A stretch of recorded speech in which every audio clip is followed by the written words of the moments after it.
So, I think when considering any career change or any new venture, especially when it's in your home, it's important to really understand what that looks like and how that process would work before you even start taking the steps to get started. So, let's ask ourselves, what is in-home family childcare? Is it an area where children are learning and doing preschool activities all day long?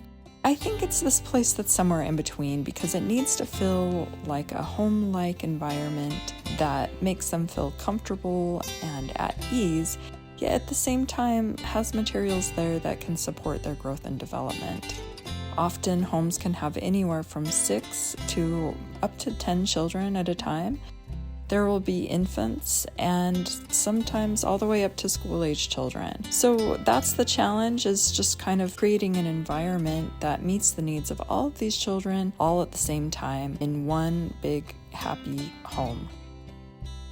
Probably one of the biggest surprises I think that most people have when they start this is when they realize how much extra time and effort you're putting into just outside of the time that even when the children are here.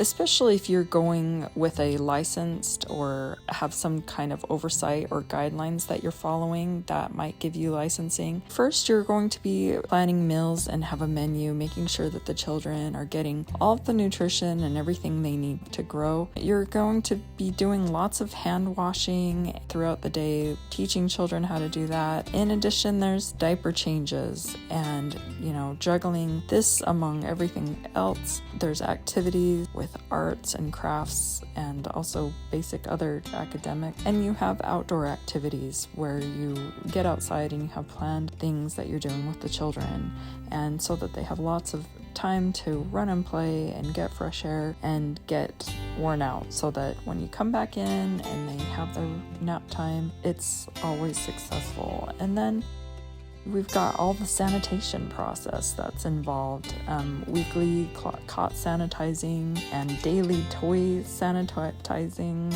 also weekly toy sanitizing. It really doesn't end there. There's surfaces in the bathroom, and so your hours when the kids aren't here are even more extensive. Plus there's all the planning that comes with, having a, preschool level curriculum in your home. And then there's all the requirements that your licensing will want you to have and all the things that you need up on your wall. So if you're come this far, you might ask yourself, well, what do I need to get started? Well, first you need to make sure that you have a space that's big enough for the children to be in. You can just clear out your living room if you need to. Some people are lucky enough to have a full basement where they can do this, but if it's bright, open, has sunlight, and you have access to the outside, you'll need a kitchen with a fridge and a sink, obviously, dishwasher, absolutely, for sanitizing your dishes, and a nice pantry to store all of the extra items that the children will need and be using throughout the day, and keeping this organized and accessible so that you're not fumbling through a whole lot of items trying to get what you need. And when your state and licensing comes for inspection, whether it's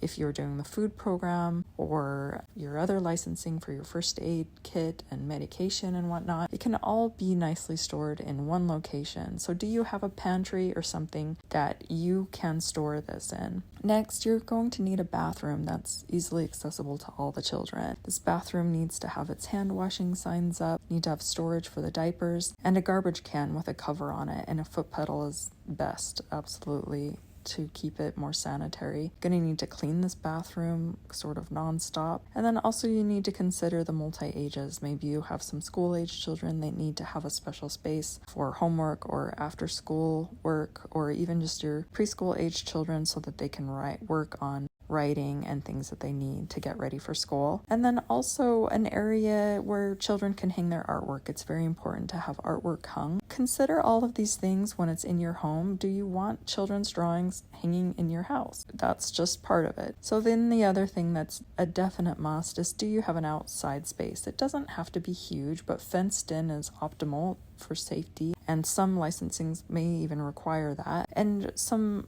areas for the children to play and some things to play on. They don't even need to be this elaborate. Honestly, children just love a big backyard with even just some balls and some bean bags and some things to do. But I love having the sand pile, especially in the summertime. That's always a good thing with small children. But just, look at your space, reserve enough area to have to run free and get some good exercise in. So if you're still considering and this all looks good and you think that you can do this and get it achieved in your home, I would say go for it. There's nothing more rewarding, and this is a career opportunity that is in high demand and need right now. If you thought this video was helpful and informative in helping you make the decision to become a childcare provider, make sure to subscribe and check out my other videos, because I have a whole bunch of videos designed just for the purpose of educating and helping other providers create the most optimal and perfect in-home childcare available. Thanks for watching.